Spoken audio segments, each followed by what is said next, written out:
A reading from the Song of Solomon. The voice of my beloved. Look, he comes, leaping upon the mountains, bounding over the hills.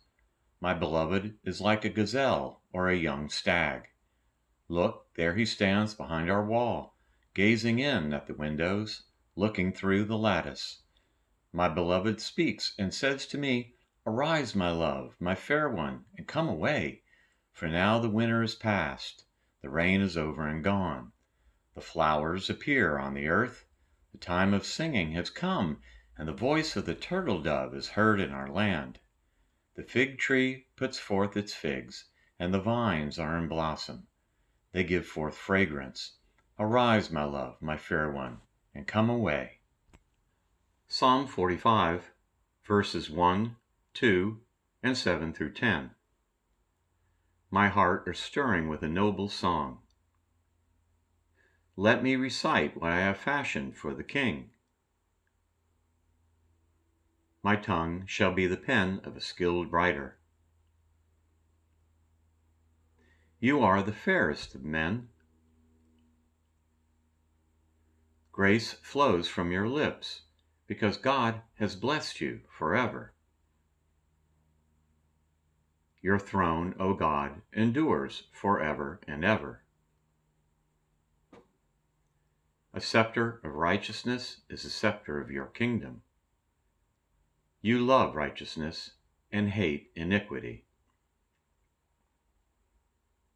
Therefore God, your God, has anointed you with the oil of gladness above your fellows. All your garments are fragrant with myrrh, aloes, and cassia. And the music of strings from ivory palaces makes you glad. Kings' daughters stand among the ladies of the court. On your right hand is the queen, adorned with the gold of Ophir. A reading from the book of Deuteronomy. Moses said, So now, Israel, give heed to the statutes and ordinances that I am teaching you to observe, so that you may live to enter and occupy the land that the Lord, the God of your ancestors, is giving you.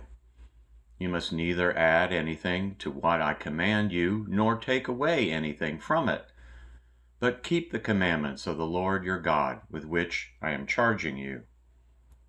You must observe them diligently, for this will show your wisdom and discernment to the peoples, who, when they hear all these statutes, will say, Surely this great nation is a wise and discerning people. For what other great nation has a God so near to it as the Lord our God is whenever we call to him? And what other great nation has statutes and ordinances as just as this entire law that I am setting before you today? But take care and watch yourselves closely, so as neither to forget the things that your eyes have seen, nor to let them slip from your mind all the days of your life. Make them known to your children and your children's children. Psalm 15. Lord, who may dwell in your tabernacle?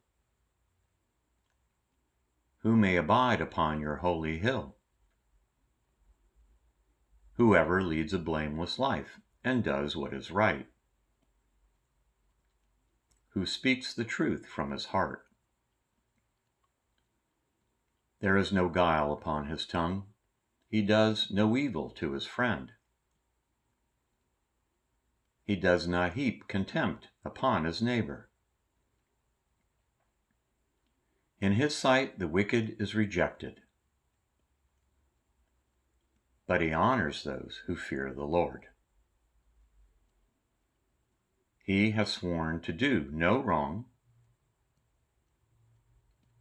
and does not take back his word. He does not give his money in hope of gain, nor does he take a bribe against the innocent. Whoever does these things shall never be overthrown. A lesson from the letter of James.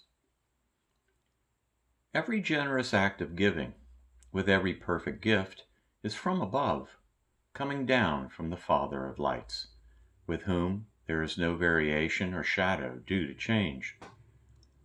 In fulfillment of his own purpose, he gave us birth by the word of truth, so that we would become a kind of first fruits of his creatures. You must understand this, my beloved.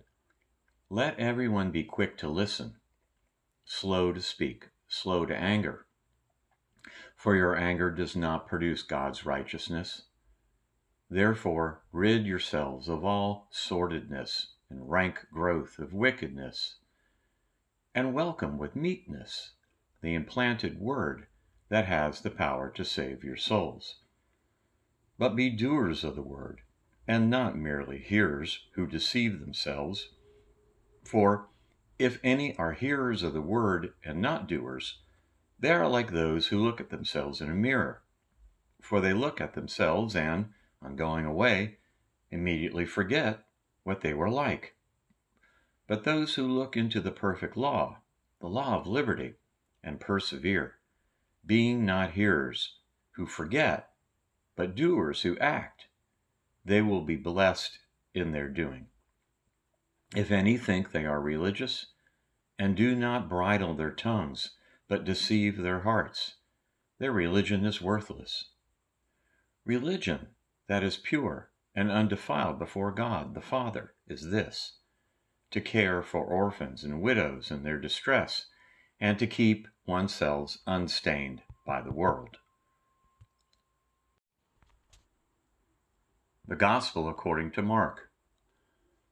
When the Pharisees and some of the scribes who had come from Jerusalem gathered around him, they noticed that some of his disciples were eating with defiled hands, that is, without washing them. For the Pharisees and all the Jews do not eat unless they thoroughly wash their hands, thus observing the tradition of the elders. And they do not eat anything from the market unless they wash it. And there are also many other traditions that they observe, the washing of cups, pots, and bronze kettles. So the Pharisees and the scribes asked him, "Why do your disciples not live according to the tradition of the elders, but eat with defiled hands?" He said to them, "Isaiah prophesied rightly about you hypocrites, as it is written, 'This people honors me with their lips, but their hearts are far from me. In vain do they worship me, teaching human precepts as doctrines.' You abandon the commandment of God and hold to human tradition." Then he called the crowd again and said to them, "Listen to me, all of you, and understand. There is nothing outside a person that by going in can defile, but the things that come out are what defile. For it is from within, from the human heart, that evil intentions come: fornication, theft, murder, adultery, avarice, wickedness, deceit, licentiousness, envy, slander, pride, folly. All these evil things come from within, and they defile a person.